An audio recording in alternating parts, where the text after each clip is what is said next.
दरम्यान बीएमसी युतीबाबत पुन्हा वाद उद्भवण्याची शक्यता निर्माण झाली आहे। शिवसेना नेते रामदास कदम यांनी आक्रमक भूमिका घेत उद्धव साहेबांनाच युती नको असल्याचं वक्तव्य केलंय। तसंच आम्हाला युतीची गरज नसून स्वबळावर शिवसेना बीएमसी जिंकून दाखवेल असा विश्वास देखील त्यांनी व्यक्त केलाय। भाजपची दुटप्पी भूमिका बस झाली, आता शिवसैनिकांनी युती नको असल्याच्या भावना व्यक्त केल्या। तत्पूर्वी रामदास कदमांनी भोकनेवाले कुत्ते कभी काटते नाही अशा शब्दात रामदास कदम यांनी भाजप नेते आशिष शेलार आणि किरीट सोमय्यांवर टीका केली होती।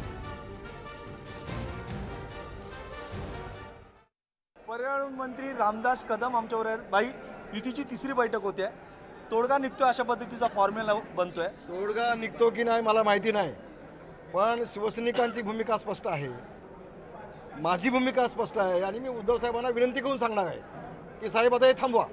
हे मुंबई गाम बगल में छुवी साहेब मागच्या वेळेला म्हटलं होतं कपटी मित्रापेक्षा दिलदार शत्रू बघा। मग हे कपट्या मित्रांजवळ बसण्यापेक्षा आपण शिवसैनिकांना घेऊन लढू ना आणि भगवा फडकवून दाखवूया ना।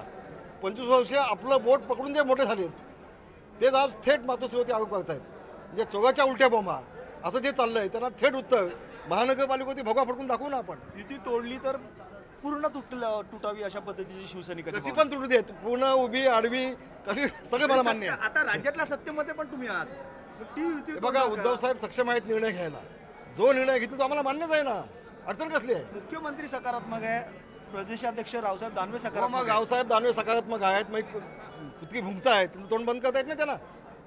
पण मुंबई गाम बगल में छुवी असं हे चाललंय ते थांबलं पाहिजे। मग शिवसेनेला बदनाम करण्याचा कटकार हेतू पुरस्कार हे कटकार असताना एका बाजूला युतीची बोलणी चालू ठेवायची आणि दुसऱ्या बाजूला थेट मातोश्रीवरती आरोप करून शिवसेनेला बदनाम करण्याचं काम करायचं।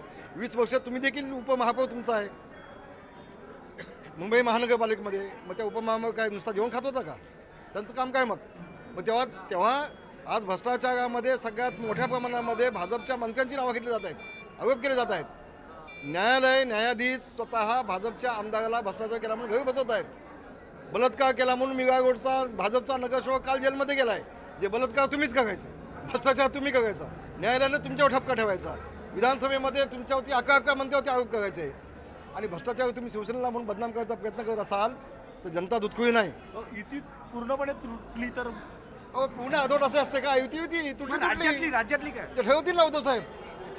राज्यातली युती उद्धव साहेब ठरवतील, पण युती तोडावी स्वबळावर महापालिकेमध्ये पूर्णपणे शिवसेना सत्तेत येईल अशा पद्धतीचा विश्वास रामदासभाईंनी व्यक्त केलाय। व्हिडिओ जर्नलिस्ट राजेश हेमंत बिर्जे, जय महाराष्ट्र, मुंबई। दरम्यान या युतीच्या चर्चेबाबत रामदास कदम आक्रमक असतानाच सेनेच्या बोलण्याच्या आणि वागण्याच्या पद्धतीत राज्यात कोणी दखल घेत नाही असा टोला रावसाहेब दानवे यांनी लगावलाय। की त्यांची बोलण्याची पद्धत आणि त्यांच्या वागण्याच्या पद्धतीची या राज्यामध्ये कोणी गांभीर्याने दखल घेता असं मला वाटत नाही, त्यामुळे त्यांच्या बोलण्यावर मला बोलण्याचं काही कारण नाही। की त्यांची बोलण्याची पद्धत आणि त्यांच्या वागण्याच्या पद्धतीची या राज्यामध्ये कोणी गांभीर्याने दखल घेता असं मला वाटत नाही, त्यामुळे त्यांच्या बोलण्यावर मला बोलण्याचं काही कारण नाही।